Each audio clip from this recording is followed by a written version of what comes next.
السلام علیکم۔ آج کی ہماری کہانی ہے سچائی کی قیمت۔ پنجاب کے ایک چھوٹے سے گاؤں میں احمد نام کا نوجوان رہتا تھا۔ اس کا تعلق کسان گھرانے سے تھا۔ صبح سویرے وہ والد کے ساتھ کھیتوں میں کام کرتا اور شام کو محلے کے بچوں کو پڑھاتا تاکہ اپنی تعلیم کے اخراجات پورے کر سکے۔ احمد ایک عام لڑکے کی طرح نہیں تھا۔ اس کے خواب بڑے تھے۔ وہ اکثر کھیت میں بیٹھ کر ستاروں کو دیکھتے ہوئے سوچتا، کب تک ہمارے گاؤں کے لوگ ان ظالموں کے آگے جھکتے رہیں گے؟ ایک دن میں ضرور تبدیلی لاؤں گا۔ ایک دن گاؤں کے چودھری کے بیٹے نے ایک غریب کسان بشیر کی زمین پر قبضہ کر لیا۔ بشیر کے پاس نہ پیسہ تھا نہ طاقت۔ وہ روتا ہوا احمد کے پاس آیا۔ بشیر روتے ہوئے بولا، بیٹا احمد، تم ہی ہمارا پڑھا لکھا سہارا ہو۔ باقی سب تو ڈر کے خاموش ہیں۔ کچھ کرو، ہماری زمین واپس دلاؤ۔ احمد نے لمحہ بھر سوچا، پھر کہا، چچا بشیر، اگر ہم آج خاموش رہے تو کل یہ سب لوگ اور زیادہ زمینیں ہڑپ لیں گے۔ میں آپ کے ساتھ کھڑا ہوں۔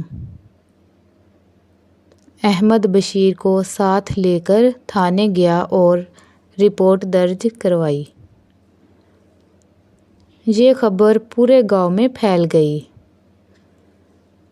کچھ لوگ احمد کی ہمت کو سراہنے لگے، لیکن زیادہ تر لوگ ڈر گئے۔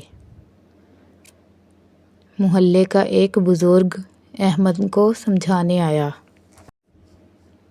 بیٹا، طاقتور سے ٹکرانا آسان نہیں۔ یہ لوگ جان کے دشمن بن جائیں گے۔ احمد نے آہستہ مگر مضبوط لہجے میں کہا، چاچا جی، اگر آج ہم ڈر گئے تو ہماری آنے والی نسلیں بھی غلام رہیں گی۔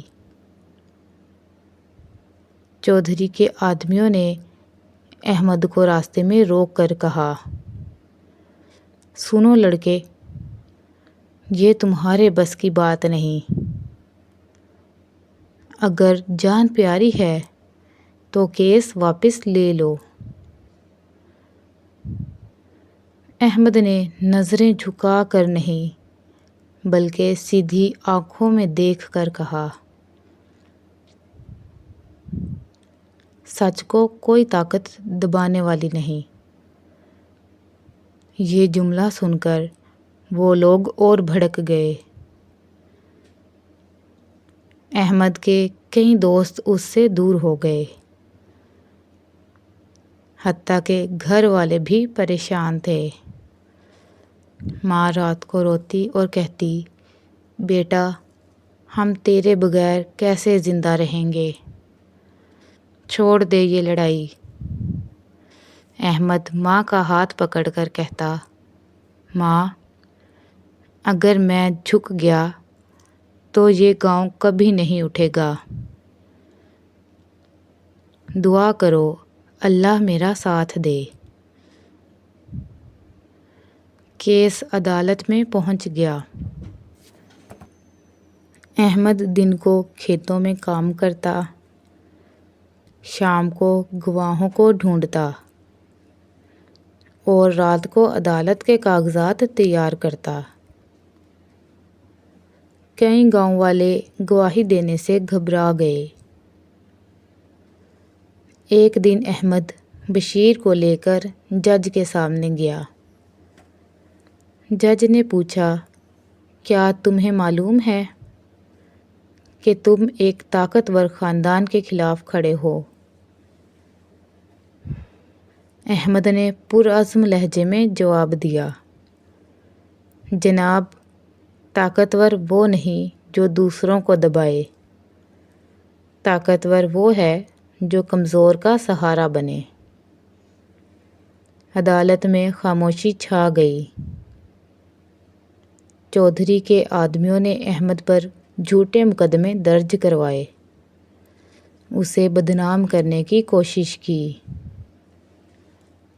ایک دن اس پر حملہ بھی ہوا، لیکن وہ بچ گیا۔